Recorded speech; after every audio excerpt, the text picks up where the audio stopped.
Gaza Writes Back. It's a book of short stories written by young Palestinians from the Gaza Strip. The stories were originally written in English, and the book was published in America and worldwide, and was translated into 5 languages. One of them is Italian. Gaza Writes Back is a very important book of literature, of art, that comes from a place that has been occupied for decades, a place that has been under oppression and occupation for more than 60 years. Gaza Writes Back tells the stories of hope, of suffering, of pain, of fear, the stories that came after the war that Israel waged on Palestinians in the Gaza Strip. The book tells these stories of the little kids, of the university students, of the lovers, of the students, of the fathers and the mothers who want to live a decent life, who struggle and survive to bring food, to continue their education and to seek medical treatment. The idea behind the book came exactly after the first Israeli war in Gaza, almost 6 years ago, when the war ended after hundreds of people were killed and injured, many of them children, after hundreds of houses were destroyed.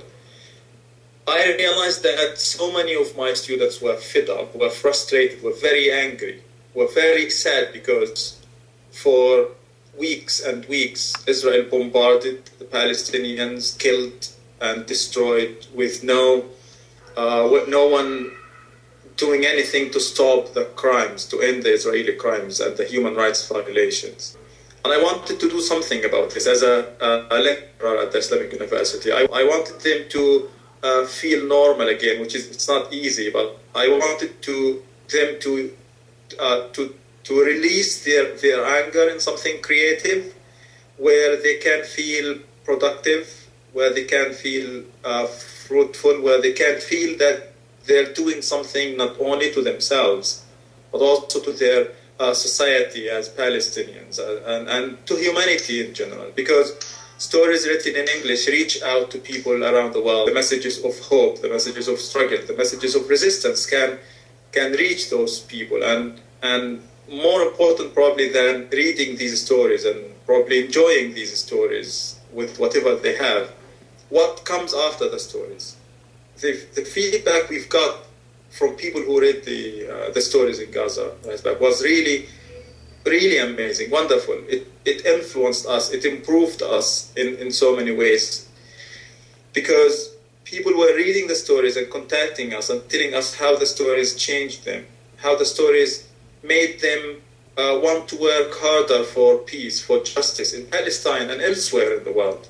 The stories in Gaza Writes Back push people to be more practical, to be more active, working for peace and working for justice, not only for Palestinians, but everywhere. And that's why I wanted the stories to be fiction. This kind of fiction is realistic fiction because the stories are based in reality, the reality we live here as Palestinians, whether in Gaza or the West Bank or Jerusalem or the diaspora. The fact that these stories are fiction gives them a universal appeal, makes them transcend time and place. And that's why the stories communicate with Muslims, non-Muslims, with Arabs, non-Arabs, with Christians, with Jews, with people who believe in God and people who don't believe in God, people who know about Palestine and people who don't know about Palestine. And in my opinion, that's why Gaza Writes Back is appealing to everybody, and that's why it was translated into almost five languages. You are now stuck in the Gaza Strip, even if you have a PhD in Malaysia. What is the situation at the Rafah border? Last summer, the war started when I was in Malaysia. I couldn't come back because the Rafah border was closed. I couldn't come back to be with my wife, my kids, my parents, and my brothers and sisters and my friends to try to do something to help. For 51 days, I had to endure the horrible, horrible news and destruction of the Gaza Strip. And in the war, because I live in Shuja'iyya, one of the areas that was really bombarded and devastated by, almost wiped out by the Israeli aggression. My house was destroyed. So many of my relatives were killed, including my own brother. The family house was destroyed. I had to go back to put my PhD studies on hold and go back to be with my parents, to be with my kids and my wife and my relatives, to help them in a way or another. And 4 months after that, I wanted to go back to Malaysia to continue my PhD because I'm almost done. I only need probably 6 months or so. It was very difficult. The Rafah border has never been this bad. The situation in Gaza has never been this bad. Israel has tightened the siege in so many ways. The situation is a lot worse than for so many people. The war was a lot better than now because during the war, people pay attention, people see the destruction. But now nobody sees the destruction because Israel is strangling us, suffocating us, killing us very slowly. And what makes it very, even more horrible, what makes us as Palestinians very sad in Gaza here is that Egypt is not helping. Egypt is, in a way or another, making the situation difficult. As Palestinians, we understand the very sensitive situation in Egypt, and especially in Sinai. But we have the right as Palestinians to travel. We have the right, it's a basic human right. We want to travel. We want to go seek education. We want to go seek medical treatment. People want to go out and do business. In 2015, Rafah was only open in the past 10 months or so. Rafah was only open for 20 days. It's horrible. It's crazy. It's crazy on so many levels.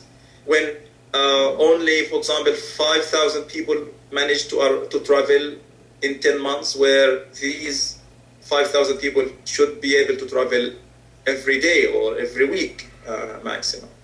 So I was sent back by the Egyptians twice, and I'm now stuck here in Gaza. I'm in so many ways I'm being terrorized. In my heart deep, I'm afraid that the 3 years of hard work for my PhD because I am now on unpaid leave. I don't take a salary now. I'm waiting for the border. I want to go back, continue my education. I'm afraid that I will not be able to do so. And I'm afraid that I wasted 3 or 4 years of my life in vain because Egypt doesn't want us to travel through Rafah, and at the same time Israel does not allow so many people to travel. Do you think literature is a form of resistance in Palestine?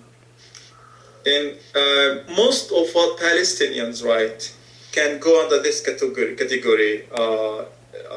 literature of resistance, in which they resist the oppressive occupation, the fact that the land is occupied, the fact that intruders, foreigners from around the world come to Palestine, control every aspect of their lives. Palestinians, especially the young ones, write about their daily life experiences as people living under occupation, exactly like people wrote about life during the Nazi occupation of parts of Europe, or Africans or people in Asia or in India. The literature is classified resistance because it aims to support and promote the struggle of the indigenous native people, give them hope to survive, to resist, to continue, to never give up, to teach them lessons. And it is a resistance literature because it exposes the atrocities and the crimes of the occupation. It shows the world in ways that are different from news, where people are not numbers, people are not statistics, where people have lives, have their own stories, have their own hopes and fears and concerns and despair. So in this sense, I classify what most young people write in Palestine as resistance literature. And yes, I do believe that resistance literature is very important because it is the continuation of what people has been writing. a continuation of what people throughout time and space were writing to resist either a foreign oppressive occupation or to resist internal oppression, because some of the stories in Gaza Writes Back are not only about the Israeli occupation, they are about the political division, the social classes, the class division inside the society, the Palestinian society itself. So this kind of literature resists the foreign occupation by exposing it, and at the same time it resists the internal oppression imposed by people in the high classes, politicians, the aging leadership that is controlling our life. You speak about Italian writer Luigi Pirandello in your introduction. Could you tell us why did you like this novel, short story by Luigi Pirandello called The War? I've always felt, as Palestinians, I think so many Palestinians agree with me that in a way or another, we were close to Italy than probably any other area in Europe. So many Palestinians, especially in Gaza, support Italy in the World Cup, for example, or even when they play in Europe, and we watch Inter Milan and Juventus and those. So it's sports, and like I said before, it could be also the food. We love Italian food here, but other than this, Italian literature is very appealing to me as a teacher of literature. I always loved to read Dante and the Divine Comedy, and even Petrarch's sonnets appeal to us, and we teach them in our classes how Petrarch was the origin of, in a way or another, this sonnet, this very amazing love poem that the English learned from Italy and started imitating. The story by Luigi Pirandello was and is still a main story in my short story courses that I teach to my students. And sometimes when I teach the story, I remove the name of the writer. I don't want the students to think that this is written by a foreigner. And when they read the story, I ask them to guess who the writer is, and most of them think this is a Palestinian writer. This could be Ghassan Kanafani. There's a similarity, even how the old people feel, the people on the train, how the man, the old woman, they're suffering. It's almost the same. So, and then I tell them this is by an Italian writer, and they're surprised. And then we move to talk about how universal themes of war, of hope, of despair, of death and life and clinging to life is something that we share, especially with people who have been through similar experiences. So that's why we like this particular story by Luigi Pirandello, because it appeals to us, it talks to us as Palestinians, even if he has never been to Palestine, he has never been among us here, but he lived the experience of what it means to be humiliated, to what it means to suffer, what it means to have people die because they have to fight for their rights. The fact that Gaza Writes Back is translating into Japanese, Turkish, Malay, Bengali, and Italian, and hopefully more other languages, probably Spanish, French, or Portuguese or something, brings all people from all backgrounds and all areas together. And this is what literature is doing, and this is what we Palestinians are doing. We want all the people to stand together, to unite, to fight for justice, to fight against oppression, to join the Palestinian cause, to join BDS, to boycott Israel in a very academic, in a very creative way, in a very non-violent way, where we, as Palestinians, as free people around the world, we can put an end to this occupation. Okay. Important book of literature, of art, that comes from a place that has been occupied for decades, a place that has been under oppression and occupation for more than 60 years. Gaza Writes Back tells the stories of hope, of suffering, of pain, of fear. The stories were destroyed. I realized that so many of my students were fed up, were frustrated, were very angry, were very sad because for weeks and weeks Israel bombarded the Palestinians, killed and destroyed with no one doing anything to stop the crime. Gaza Writes Back.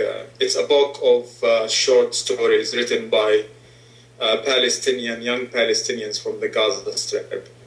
The stories were originally written in English, and the book was published in America and worldwide, and was translated into 5 languages. One of them is Italian.